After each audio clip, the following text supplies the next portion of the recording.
It's a jungle out there. That phrase has taken on a whole new meaning for the parents of some Adkins Middle School students. They say that's what their kids are having to walk through as they go to and from school.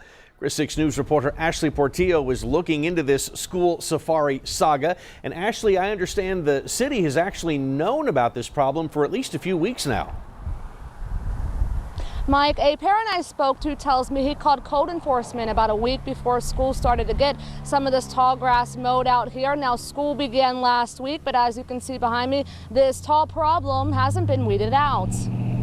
It was like almost as tall as me, maybe even taller. That grass on Wooldridge Road is just about as tall as this middle schooler. It's about 3 or 4 feet high in some areas. And that tall grass marks new low for those who have to trek through it. So you have to bring a jacket if you're walking, or else it'll like rub against your arms and get itchy. And there's not much room to walk on that sidewalk. But Caleb Fassett used to walk to school every day through that jungle. And when he went to school, he says he can only remember the grass being cut a handful of times. Nearby neighbor and mother, Lisa Yellerman, also drives on that road regularly and says it's a big concern for children's safety. What I'll see is a lot of kids will not walk on the sidewalk, and that's when it gets really dangerous. Because those kids are sometimes forced to walk on the side of that busy road.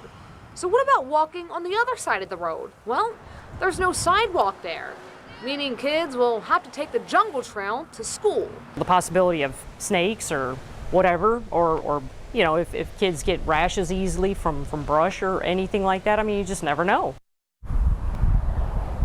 I also spoke to a spokesperson at Adkins Middle School who tells me so far they have not received any formal complaints from any students or parents. Mike? All right, thank you for that, Ashley. By the way, we should mention here that we called code enforcement to find out who's responsible for cutting the grass along that sidewalk.